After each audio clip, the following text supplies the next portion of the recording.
So my name is Laurie Zoloth, and I am president of the American Academy of Religion, and I welcome you tonight to our ongoing teach-in on climate change and poverty and religion and our role and our duty within that issue and that world of complexity.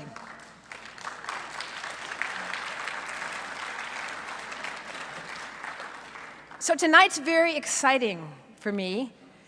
Imagine it's 2 in the morning in a neonatal intensive care unit, and I'm sitting there working in a neonatal intensive care unit at the center of American complicated high-intensity life, high-science life, working my way through philosophy graduate school at GTU, where I'm studying religion and ethics. And every night, when it quieted down, I'd read a book. And one day, I read a book by Bill McKibben because I read The New Yorker, and there's Bill McKibben, he's writing a book. And it was an extraordinary book about the end of nature. And it was one of the first things I had read about climate change. I'm delighted to have one of my heroes here tonight. Bill McKibben is, I think, America's leading environmentalist, one of the most important, one of the most persuasive, and one of the most dedicated scholars on the area of religion and climate responsibility, as well as being one of the key journalists on the impact of global warming, our topic tonight. He is the Schumann Distinguished Scholar at Middlebury College and the leader of the anti-carbon campaign group 350.org. He's authored a dozen books about the environment, including his first, the one I read that night, The End of Nature, in 1989, about climate change, long before it was seen as the critical issue we now understand it to be. His book, The Global Warming Reader, 2011, is one of the core textbooks in the field. I assign it all the time. I recommend it highly. In 2009, he led 350.org's organization of 5,200 simultaneous demonstrations in 181 countries. In 2010, McKibben and 350.org conceived the 10-10-10 Global Work Party, which convened more than 7,000 events in 188 countries, as he told a large gathering at Warren Wilson College shortly after the event. In December 2010, 350.org coordinated a planet-scale art project, one of my favorite ideas, with many of the 20 works visible from satellites. I used to consult for NASA. That is a tender moment for me that the satellites could see them. In 2011 and 2012, he led the environmental campaign against the proposed Keystone XL pipeline project, which, as we know, just had a momentary victory. And that cost him 3 days in jail in Washington, D.C., quite the badge of honor in my book. It was one of the largest civil disobedience actions in America for decades. 2 weeks later, he was inducted into the literature section of the American Academy of Arts and Sciences. He was awarded the Gandhi Peace Award in 2013. Foreign Policy magazine named him in its inaugural list of the 100 most important global thinkers in 2009. And MSN named him one of the dozen most influential men of 2009. In 2010, the Boston Globe called him probably the nation's leading environmentalist, and Time magazine book reviewer Brian Walsh described him as the world's best green journalist. On May 21st, 2014, McKibben published an article on the website of Rolling Stone magazine, later appearing in the magazine's print edition, titled A Call to Arms, which invited readers to a major climate march, later dubbed the People's Climate March, in New York City on the weekend of September 20th, 21st. In that article, McKibben calls climate change the biggest crisis our civilization has ever faced, and predicts that the march will be the largest demonstration yet of human resolve in the face of climate change. He was very correct. Not only in New York, but in England where I was, the march was the single most important thing that had happened for many, many years. I believe that that march was one of the factors that has pushed the remarkable and the truly hopeful actions of the last few weeks about climate change, including the China and US negotiating prospect. And if we have more hope today that things could be different, I believe we must thank Bill McKibben, whose courageous and whose lyrical work has always led the way. Thank you very much. Welcome to the AAR.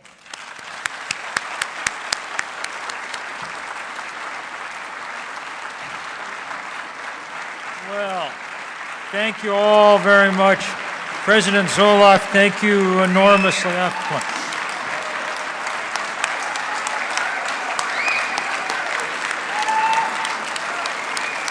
Thank you all. It is a great pleasure for me to get to be here and to find out who the real diehards are. 7:30 on a Saturday evening. I don't know what's wrong with you people, but it's a real pleasure, too, to see some of my heroes here. To look out and see John Cobb on hand is a great thing. And I think my old friend Mary Evelyn Tucker and John Grimm are here someplace.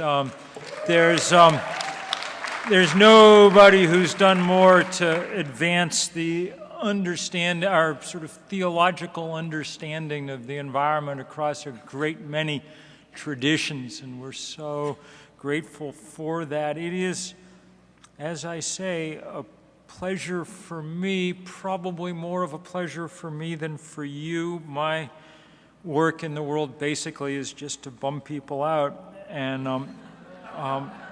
I feel especially bad about it here because this conference is such a dynamo of intellectual energy. Just to walk up and down the hall and look at all the names of the different panels that are going on at any given moment is amazing. You're an industrious bunch, and it among other things, drives home to me how very much not a theologian I am. I've never managed to rise higher in the ecclesial hierarchy than Methodist Sunday school teacher, and even that at I live out in the woods, so at a very small Methodist church where really the only qualification for Sunday school teacher is, can you on Christmas Eve take a tea towel and turn a third grader into a Palestinian shepherd? And if you can, then you're in, so. Still, even to one who is as unschooled in theology as I, there are aspects to this crisis we now confront that come with a unmistakable theological overtone, and I'm just going to begin by talking about that and then move on to stuff I actually know a little bit more about. But the things that have always seemed to me important are and unavoidably religious at some level, are the scale of the crisis that we face. This is the first time we've ever done anything that involved the entire world. Now, we had the potential since the middle of the last century when we learned to explode nuclear weapons, and as we were saying earlier today, it was Oppenheimer looking at that first explosion over the Nevada desert New Mexico desert, who said, quoting from the Gita, "We are become as gods, destroyers of world." But the human imagination was sufficient to picture those huge mushroom clouds and the massive explosions and the damage they would do. And so, thank God, we have to this date managed post-Hiroshima and Nagasaki not to indulge that particular possibility. The human imagination, however, has not been able to figure out that 1 billion explosions of 1 billion pistons in 1 billion cylinders every second around the world could wreak damage on the same scale. It was about the same time that our wisest scientists began thinking there might be trouble, and in fact, San Diego plays an important role in this story. It was from Scripps Oceanographic Institution that some eminent scientists, Roger Revelle and others, dispatched a young graduate student named Charles Keeling to the slope of Mauna Loa to set up the first carbon dioxide monitor in the world, that's probably the most important scientific instrument there ever was, because it's now shown for more than 60 years the steady accumulation, more than 50 years, the steady accumulation of CO2 in the atmosphere. The so-called Keeling curve is the kind of fingerprint of this particular tragedy that we're engaged in. And that scale is so large now that well, you can just go through the days of creation in Genesis and sort of tick them off one by one, the things that we are busy decreating. There is not a physical feature or a biological process on this planet now untouched by our hand. 2014, the year in which you have very happily conducted this teach-in, 2014 will be the hottest year that we ever have records for, unless something very odd happens in the last few weeks of the year.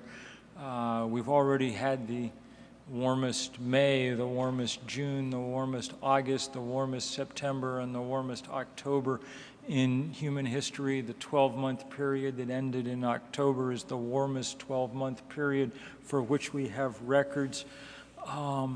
It's astonishing.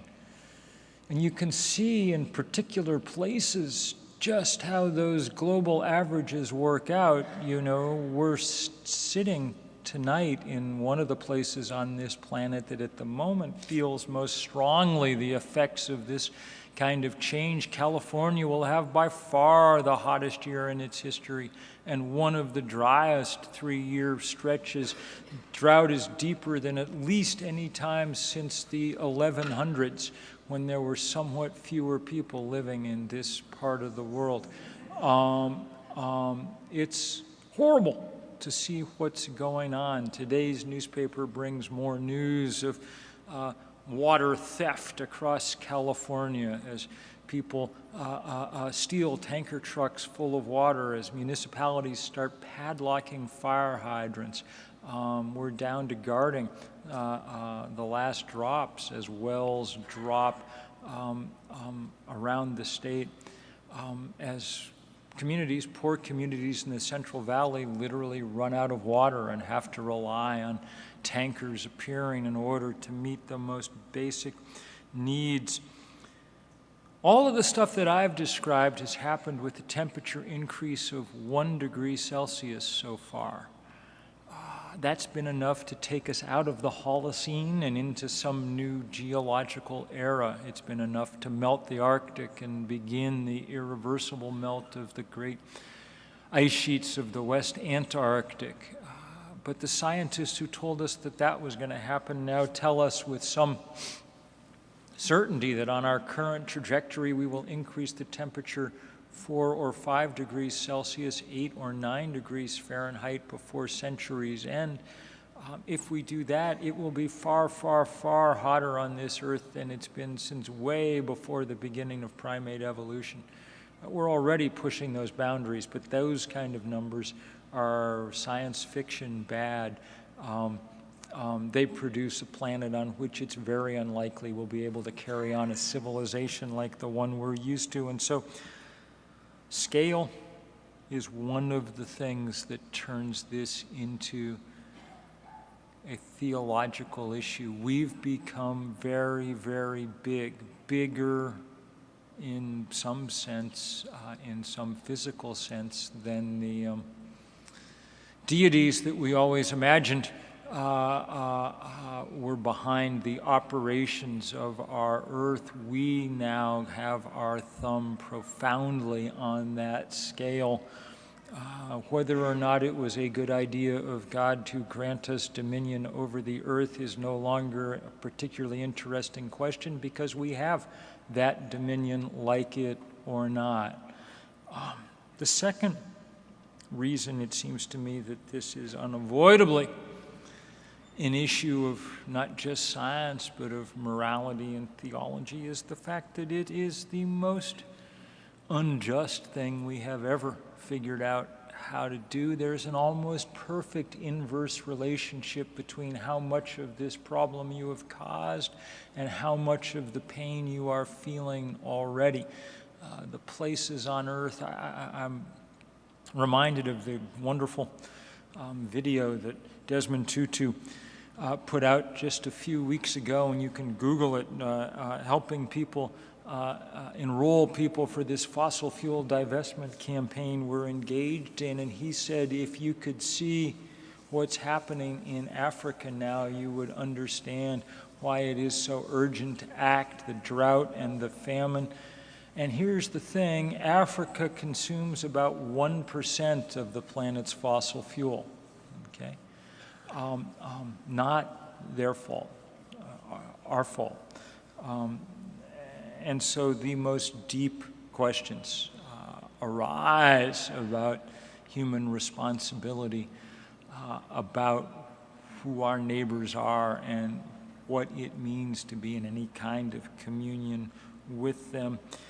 And the third related reason, final reason, it seems to me so crucial to think about these things from an ethical framework is because what drives this crisis at this point is not some inevitability, is not some inability to imagine solutions. What drives it at this point is pure greed among a very small group of people on this planet, particularly in the richest enterprise in human history, the fossil fuel industry, that will not let go of its model, even though that model is breaking the planet. For another 5 or 10 years of outsized profits, they're willing to do that permanent damage. And they're willing to make sure that nothing gets in the way. That's why they're by far the biggest players in our political system at every corner, at the national level, but even at the local level. The Chevron Corporation, California's sort of home oil company, spent $3 million or thereabouts in the last election. They spent a lot of money on federal elections. They spent $3 million trying to buy a new city council for Richmond, California, where they run their biggest refinery. That kind of power and that kind of arrogance is the sum total of the problem in an awful lot of ways. Because we could solve it, the engineers, like the scientists, have done their job and done it well. The price of a solar panel on this planet's fallen 98% in the last 40 years. There were days this summer in the one country that's really tried to do what it could, Germany, days this summer when the Germans generated 75% of the power they used from solar panels. Okay? In Germany, that's astonishing. It has obviously little to do with physical endowment. Nobody ever went to Germany for a sunny beach vacation. It has everything to do with political will. There are more solar panels in Bavaria than there are in the United States. That needs to change and change fast, and so that's what I'm going to talk about for the rest of this evening. I just want to give all of you who are at work on this just a little kind of update on where things are and show you who your brothers and sisters are in this fight.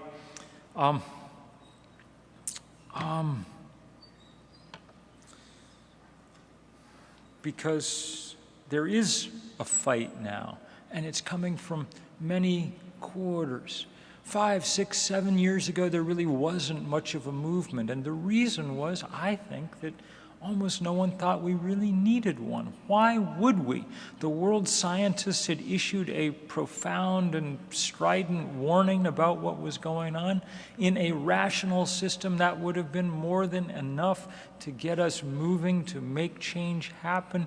But none of that change happened, which means that our system is not anywhere near as rational as one might imagine. We had won the argument, but we were losing the fight, and the reason is the fight was not about science and data. The fight was about power and money. And so the time came to try and match that money, not with money of our own. We'll never have enough. I mean, as I say, I'm no theologian, but it's my strong opinion that the fossil fuel industry has more money than God, you know. We'll never match that, but we have other currencies that we can mint, and those are the currencies of movements: passion, spirit, creativity, the willingness once in a while to spend our bodies. And so we've tried to go to work quite consciously to build that movement. We began 350.org with myself and 7 college undergraduates 7 years ago. And we set out to see what we could do to organize the world, because there still is, no other single organization on the planet devoted solely to dealing with this most desperate of crises. So it was kind of ridiculous that it was the 7 and the 8 of us who set out to do this work, but that's what it was. And as it turns out, it was okay. 7 is a good number. There were 7 college students. There are 7 continents. Each one took one. The one who took the Antarctic also had to take the internet. And we set to work, and our work was to find other people like ourselves. And not everywhere is there something called an environmentalist, but everywhere there are people who are worried about hunger, about public health, about women's rights, about war and peace, about all the things that we cannot have on a planet that is quickly degrading. And so they were the people that we turned to. And we asked people, would you take a day, one day, and I guess it was the fall of 2009, a Saturday, and try and drive this number into the information bloodstream of the planet, you know. And we didn't know if we'd have any luck. We didn't have any money. We didn't have any real organization, but we'd done a lot of work, and we got the sense it might kind of happen. 2 days early, we were sitting around our little office, all 8 of us around our table, and doing our last-minute work on the laptops, and the phone rang, and it was our leader in Ethiopia. Like many of our leaders, like all of our leaders, like me, you know, a volunteer. Like many of our leaders, a she. Like many of our leaders, a 17-year-old. And she was in tears, and she said, the government's taken away our permit for Saturday, so we're doing this today before they can stop us, which was brave, but that's not why she was crying. She just kept saying, we wanted to do this the same time as everybody else. We don't want to spoil it. We were so looking forward to being part of the whole thing. And we have 15,000 young people right now out in the street in Addis Ababa chanting 350. And so that was good.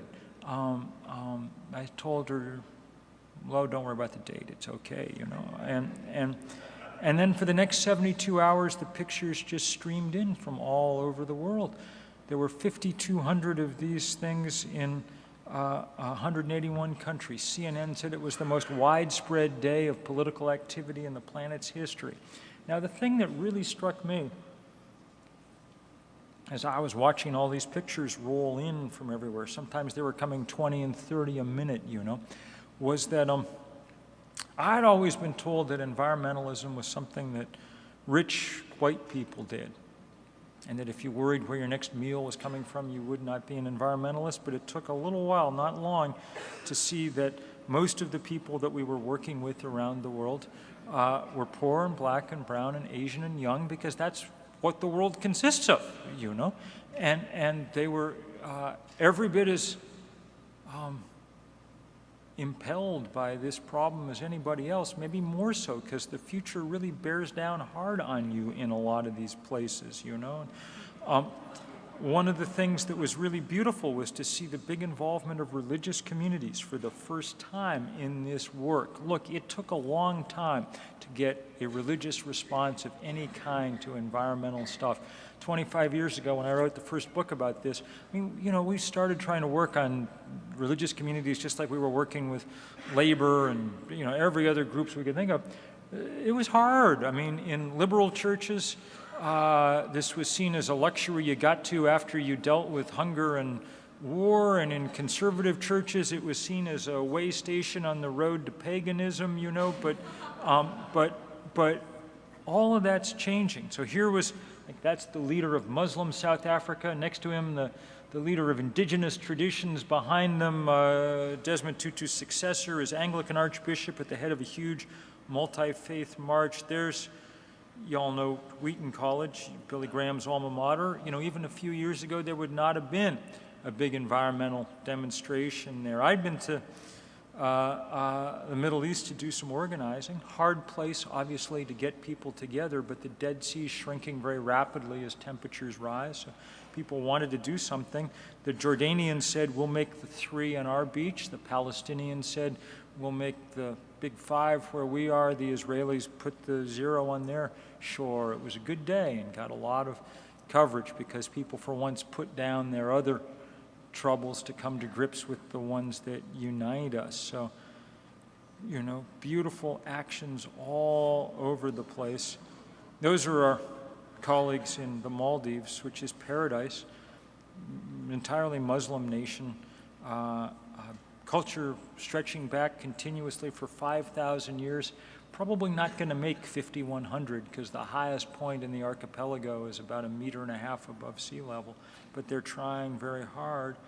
This was the lead story on Google News for about 36 hours, and I think the reason was that the participants didn't look the way that editors thought environmentalists were supposed to look like. So there's Yemen.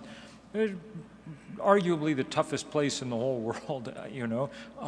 And there that, you know, 0 is all women in full black burqa, you know, so to us they don't look like the Sierra Club, but their hearts are in exactly the same place, you know. They're not thinking about themselves, they're thinking about the future, about other people, about their children. It's beautiful.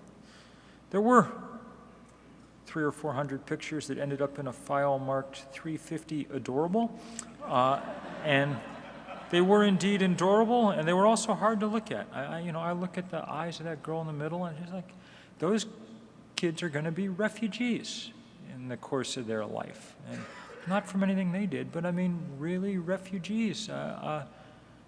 Their colleagues in Kiribati in the Pacific just last week purchased 5,000 acres in the uplands of Fiji so that as their country disappears, they'll be able to migrate en masse there. You know, that's the best outcome.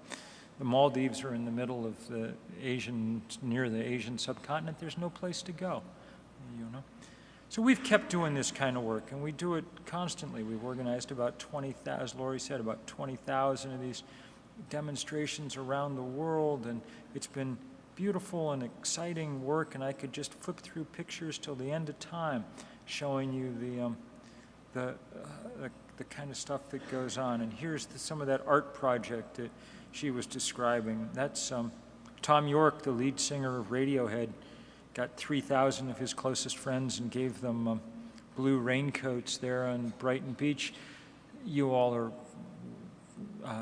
classically well-educated, so you'll recognize the form of King Canute trying to hold back the rising seas there, you know. But these are scenes enacted with many thousands of people that are all too familiar now, people fleeing through the roofs of their homes as floodwaters rise. That was my favorite, maybe. One of the now dry riverbeds of the U.S. Southwest. When the satellite came over, a couple of thousand people flipped blue blankets up overhead just to bring the river back to life for a minute. We'd like to just keep doing this kind of educational work, and in a world that worked, it had some margin, it would be enough. You know, if we had 50 or 100 years, this is what would happen. We would all educate each other and we'd make slow generational change, and that's how humans and their institutions change most easily. It's how change should come. Our problem is that physics is not offering us that 50 or 100 years. I mean, in fact, physics would like us to have gotten to work about 35 years ago, So we're really up against it, and that means that education must quickly bleed into confrontation too. As we've built this movement, we've tried very hard to put it to work. This story of the Keystone Pipeline is just an interesting one. In 2011, when we started this work, it was an absolutely done deal, this pipeline. National Journal polled 350 energy insiders in Washington on Capitol Hill and in the committees and stuff, and 91% said that TransCanada would have its permit by the end of 2011. They haven't gotten it yet. They may out of the new Senate, but for 3 years people have managed to keep it at bay. 900,000 barrels of the dirtiest oil on earth underground every day. More to the point, it's bollocks things up there in the tar sands in Canada. 3 huge projects worth about $17 billion have been canceled now because they can't get pipeline space, and that's the carbon equivalent of about 700 new coal-fired power plants. More to the point, much more to the point, it's helped spark around the country and around the world a kind of ongoing state of opposition to almost any new fossil fuel development. It's beautiful to see how the spirit has spread everywhere. Today, as we meet, there are people in Burnaby, British Columbia, who have just gone to jail blocking a huge pipeline from the tar sands to the British Columbia coast. There are people in jail in Seneca, New York, Seneca Lake, New York, who yesterday blocked plans to put in a huge fracking facility there. On and on and on all over the world, and it's really helping. It shouldn't have to be this way. I mean, people should not have to go to jail in order to make just kind of the obvious point that scientists have been making, but it's good when they do because it begins to change politics, and we need that politics to change fast because it is so venal. There's the billboard that went up in about a year and a half ago now, I guess, from the Heartland Institute, which has gotten millions and millions of dollars from companies like Exxon over the years. If your institution, say, or denomination is invested in companies like Exxon, then you help pay for the ad. The billboards went up all over the place, and they had other Charles Manson on them too and things. And, the logic of them is somewhat elusive.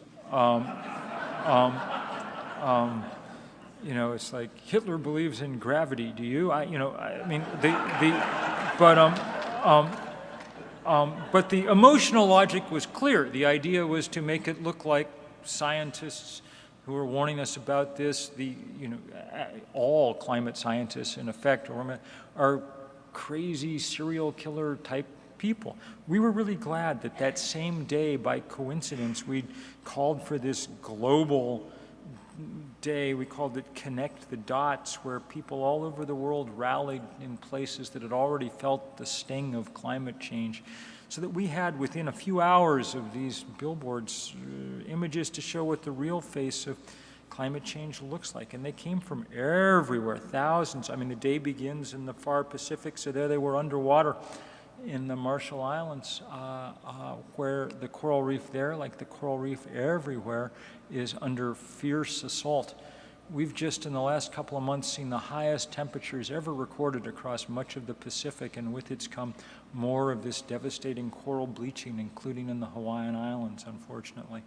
But the coral reef scientists say that this corner of God's brain will be effectively scooped out and dead by mid-century, as hotter and more acidic water takes its toll. You would think in Afghanistan people would have other things they would have to worry about, but the fact that the Kabul River is drying up is a big deal. There's drought all the hell over the place. Sea level rise, lots of places. Some places the problems aren't, quite as severe, Nonetheless, you know, um, that's the boreal forest up in Siberia. We've been having the last few years forest fires 3, 4, and 5 degrees latitude north of where we've ever seen forest fires before. That's a bad sign. They put a lot of carbon in the atmosphere. They also dump a lot of soot on the Greenland ice sheet. And once that thing starts to darken, it melts even faster than it was melting before. One of these kind of vicious circles that we engaged in. These people are having to leave their homes. I don't mean like their house. They're having to leave their country because it is not there anymore. That top red balloon is where the level of the Dead Sea was 40 years ago. We get a lot of these, India's a big country where we do a lot of work, and that picture just stuck in my mind because it came with the note. All the note said was, there is no water behind our dam anymore. And that kind of thing in lots of places. In other places, just the opposite problem. These guys are in the part of Pakistan that saw, as I was saying this afternoon, the worst flood since Noah, 2010. The Indus, it was the kind of rainstorm that you can only get now that warm air is causing more water vapor to accumulate in the atmosphere.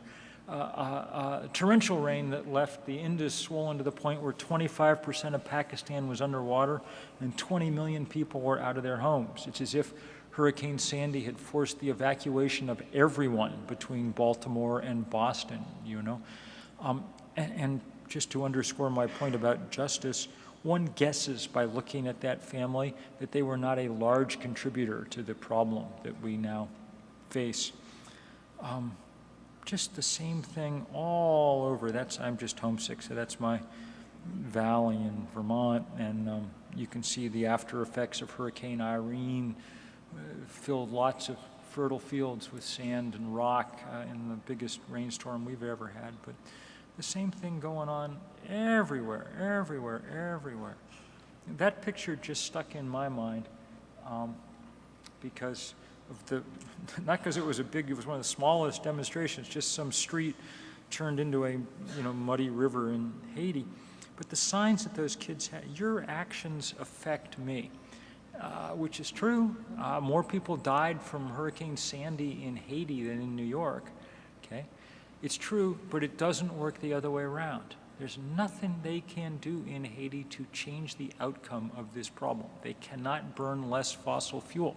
They're already hardly burning any. They do not have big endowments that they can go divest from things. They cannot get on a train or a bus and be at the center of the world's financial system or the center of the world's political system in a few hours and go to jail. They can't do anything except appeal to us to do that work that we should be doing. And happily, more and more of it is happening all the time. These are just, in the last year or so, fights just symbolic of all the fights that are going on around the country now, where people are standing up on every opportunity to make change.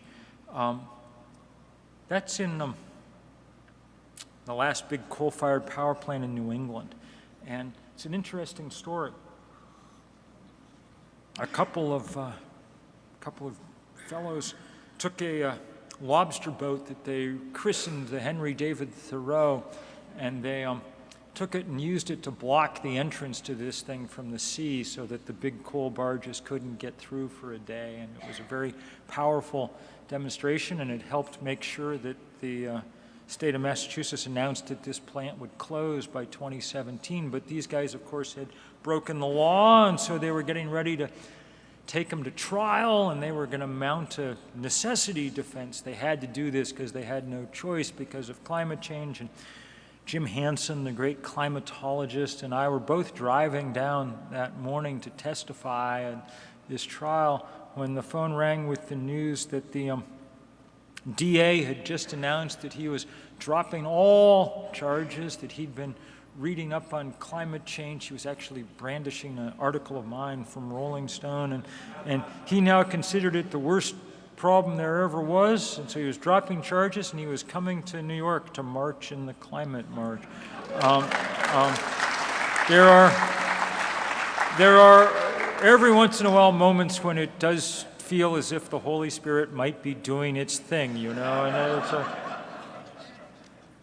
and that march was amazing. Probably a few of you were there. I know a few of you were there. And maybe some of the rest of you marched in some of the other places like San Diego, the other 2,600 cities around the world where people took part. But New York was where we'd really aimed for people to come, and we'd hoped that we would get 100,000 people on hand, because that would have been the biggest rally about climate that there had ever been. But we got the sense, we'd worked very hard to get there, but about a week out we got the sense that actually things were starting to explode. We kept hearing from organizers up and down the East Coast that there were no buses left to rent anywhere, that they were running out, and so when the day came, there were about 400,000 people on hand, and it was a very beautiful scene. One of the things that made it nice was that there were no speeches. It was just a march. And in fact, the high point of the march really came in the middle of the day when we paused. Everybody had a moment of silence for the millions of people who've already died from climate change, and it was silent down by what was then 4.5 miles worth of march, and then we started to sound we said we wanted to sound the climate alarm, and everybody should make noise, and so this wall of sound beginning up on Central Park West and just coming south, coming down the route of this parade, just growing and growing and growing till it was almost a physical wall of sound, and it was a very, very beautiful and moving moment, and it was echoed by things happening all over the world. Big demonstration in London, but just everywhere it was going. And the next day there were people down on Wall Street kind of flooding into Wall Street, trying to make clear sort of what the problem was and who was at fault. I think this is a very short video, if I can make it work, that'll give you just a little sense of what this is. The People's Climate March will take place 2 days before President Obama and world leaders attend a climate summit at the UN. Climate change will bring more extreme weather, and action is now more urgent than ever. Millions of people around the world gather in the largest climate action march in history. The biggest gathering seeking to address climate change ever. 2,000 rallies in 162 countries, from Paris, Melbourne, Australia, Rio de Janeiro. Activists are filling the streets to demand action on climate change. We are here because we are redefining this moment, this movement, this time. I want to thank all of the marchers today for coming together and taking a stand. We need you. We all saw a massive people's march. I hope the leaders of the world listened. We're the first generation to feel the impacts of climate change and the last that can do anything about it.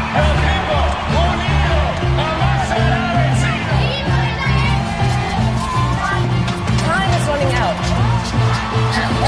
Don't give up the fight. Our citizens keep marching. We cannot pretend we do not hear them. We have to answer the call.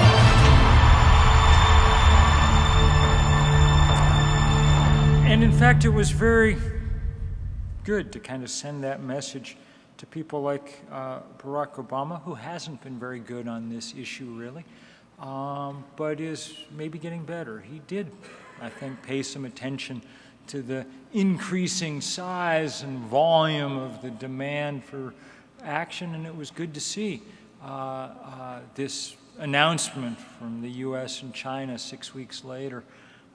It's not a perfect agreement. It doesn't really get us where we need to go, but at least it's the first acknowledgement on that scale of where the trouble really is. And so this fight continues.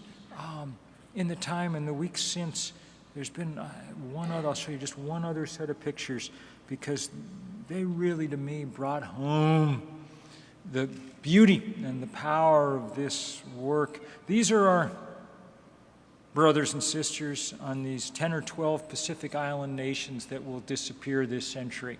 Places like Vanuatu and Tuvalu and Kiribati and things. And they spent the summer building these canoes, cut down trees, built traditional canoes, launched them with great ceremony, and then took them to Australia. And there used them to blockade the largest coal port in the world. And if you want a sense of kind of the scale of this struggle, that picture should give it to you. There's the biggest ships in the world, and there's a few people in traditional canoes and a few kayakers trying to turn them around, and for a day succeeding, demonstrating where it is that we're going, what we can do. And though only some of this work at this point is explicitly religious, there is an enormous kind of theological, I think, undertone that carries through all the time. The most common sign in that march in New York was a big banner that lots and lots of people kept carrying, and all it said was, "There is no planet B." And that's correct, and that's also a very theological statement. It takes seriously the idea of the creation that we've been given. It takes it far more seriously than many religious institutions and people in this country and around this world have taken it over the years. And we desperately need these communities really stepping up in this fight. Now, some of it's starting to happen. I see my friend Jim Antall over here, who led his denomination, the United Church of Christ, to become the first denomination to divest from fossil fuels, you know.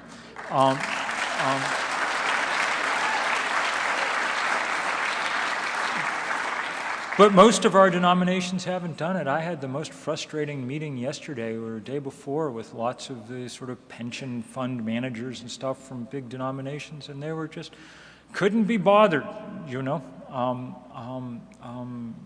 Not a priority. And some of our great colleges and universities have divested, but most haven't. Most of the places where you work are still engaged in this work, even though these are rogue companies, even though it is clear to everyone now.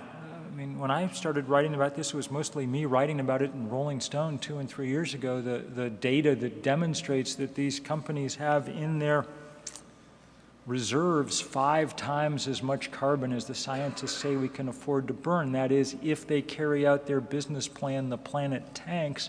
It's not me saying so anymore. Now it's the International Energy Agency and the World Bank.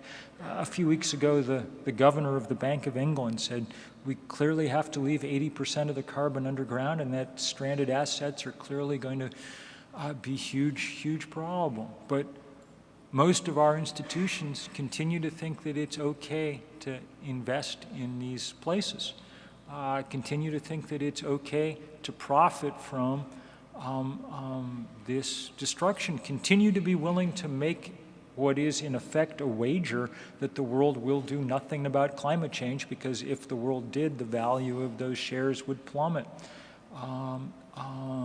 We need you to help draw attention to this in your institutions and help fight this fight so that we're not just playing defense against bad pipelines and coal mines, we're also playing offense to try and put the fossil fuel industry on the back foot and to do it quickly.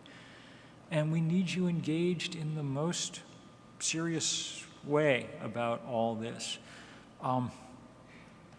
This is no different than the civil rights movement or the fight against apartheid. In fact, Desmond Tutu said a couple of weeks ago in this video that I highly recommend you go watch, said this is the human rights challenge of our time, Most of us didn't get to fight in the fight against segregation, but we'd like to think we would have done the right thing had we been there to do it. This is the next opportunity. And You know, I mean, I wrote the letter that asked people to come to Washington and get arrested at the beginning of this pipeline fight, and that turned into the largest civil disobedience action for 30 years in this country about anything. And it was a hard letter to write because it's not easy to ask people come do that. One of the things that I said, because I hang out at a college, so I spend a lot of time obviously working with young people. That's who does 350.org mostly and things.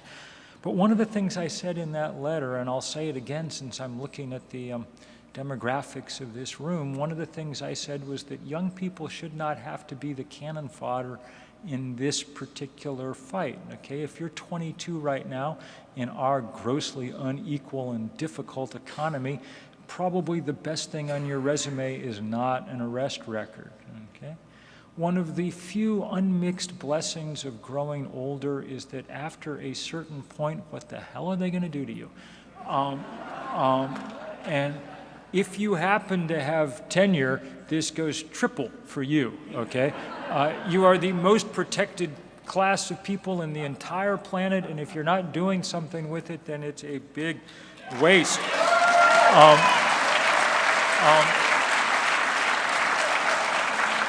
So at your university or at your denomination or whatever it is, start figuring out how you're going to take action that is commensurate with the scale of this problem. The other thing we asked people when they came to get arrested in D.C. is we said, would you wear your Sunday best when you come, please?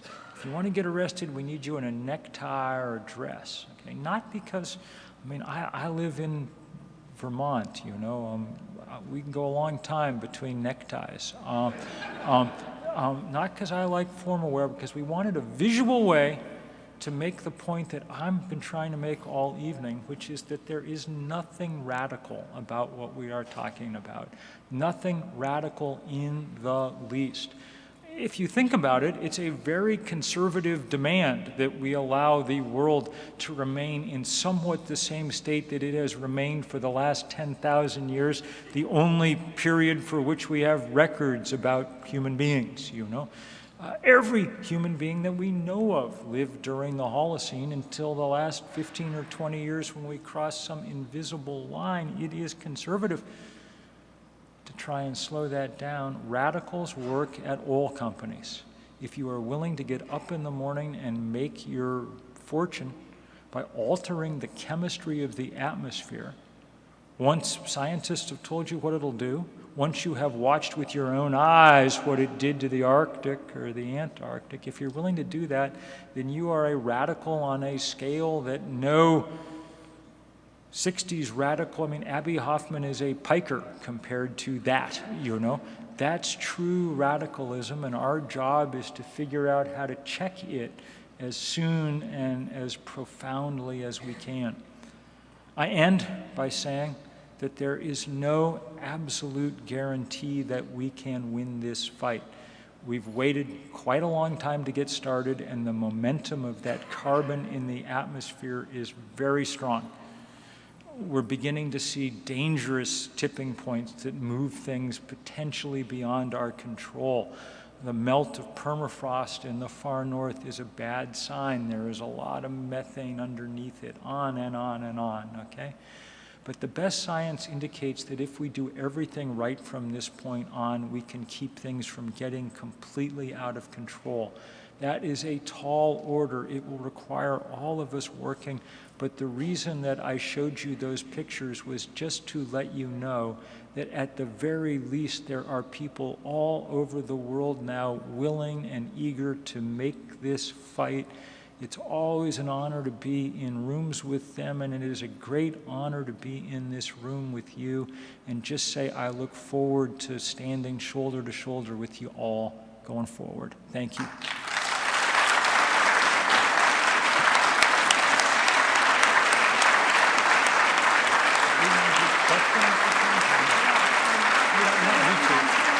Happy to.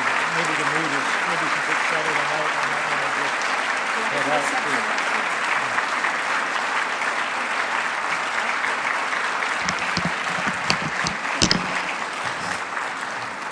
too. We want to thank Bill McKibben so much for this great talk. I want to also tell you with some pride that the American Academy of Religion has divested from fossil fuels, and we no longer invest in them.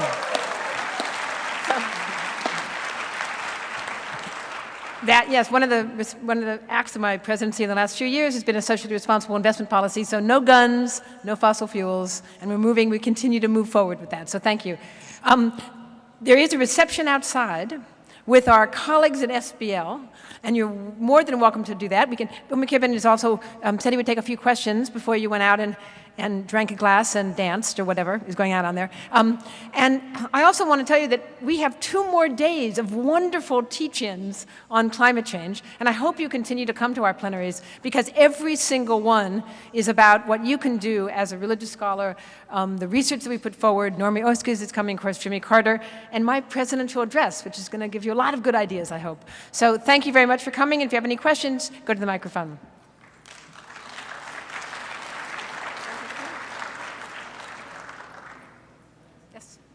Fire away.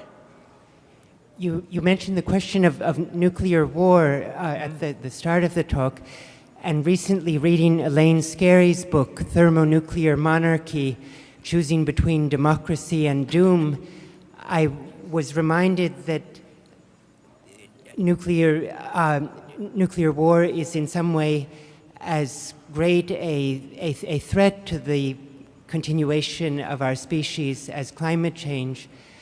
I also wondered how much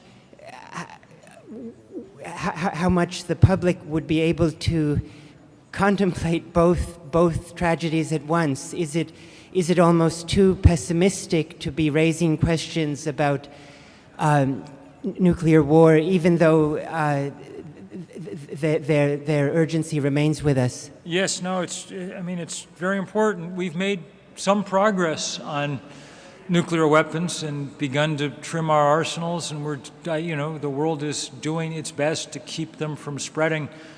As I say, I think we've kind of at least recognized the problem, but one hopes that people will continue to work on it. In the case of climate change, we've made no such change. The amount of carbon in the atmosphere continues to rise and rise constantly, and it's a very real threat that's already doing enormous damage. One way to think about the carbon that we're trapping with the gas and coal and oil we've already burned, it's measured in heat equivalents. We're now trapping daily the heat equivalent of 400,000 Hiroshima-sized explosions around the Earth. That gives you some idea of why the Arctic ice sheet, it takes a lot of energy to melt many feet of millennial ice across a vast area while we have a lot of heat. That's a good question. Thank you. First of all, thank you so much for being with us tonight. I'm with the Southern California Parliament of the World's Religions, and next March we're launching a month-long initiative to raise consciousness about scarcity of water. It's called Honoring Water, Source of Life, and I know there are other communities around the country, religious communities are also taking this on, but it still feels inadequate of getting the right kind of attention. But the question that kept coming up in my mind during your entire talk was, the people who are responsible for perpetuating this, do they not know that they are part of the world that we are inheriting, that will not be a place that's inhabitable? People know that people who run it don't really think that way. There are 2 worlds in this world, and one of them, a small one, is so rich and powerful that it believes it is essentially insulated from the planet. They are living in a different sphere. Some heaven on earth that seems insulated from reality. But it's not, and it's becoming increasingly clear. Even in very rich places like California, and I'm very glad that y'all are taking on water in particular. Hydrological cycles are probably the thing that are being most screwed up most quickly by a quick rise in temperature. And they also makes it so pathetically clear where our priorities lie. So California is as you know, in the midst of a horrible drought, and yet its fracking industry is booming. And each one of these fracking wells, each time it's fracked, requires stuffing 300,000 or 400,000 gallons of water down into the ground, literally pouring water in a hole in the ground to make it work. That water is then ruined. It comes up salt and filled with chemicals and somehow has to be disposed of. In theological terms, one might say that where our Lord and Savior did a good job of turning water into wine, the fossil fuel industry has done an excellent job of turning water into brine. And it should be held strictly accountable for that particular trick, it seems to me. We have time for one more here. Thank you so much. Why don't you just take one more? One more, and then we'll go out and have a party. Yes? Just very quickly, Bill, you mentioned the money that was poured into Richmond, but that's a wonderful story also in terms of what you want us to do. Yes. It is possible for a lot of people to beat a lot of money. So we won in Richmond, Absolutely. and it can be duplicated in many places. Thank you. Absolutely. And you know what? Richmond's a great story, I got to say. Just the kind of thing that we need. Last year, there was a big demonstration there that I got to go to, and it was because Chevron's headquartered there, you know. And it was the perfect example of what's going on. So this is a course, because it has a refinery in it, a poor and mostly immigrant community, where Chevron has treated people recklessly. Their refineries in ill repair, and as a result keeps emitting dangerous chemicals that have sent lots and lots of people. People get text messages basically saying, don't breathe for the next few hours because the air is not good, and they end up... Well, Chevron's also, you know, treated poor people around the world the same way.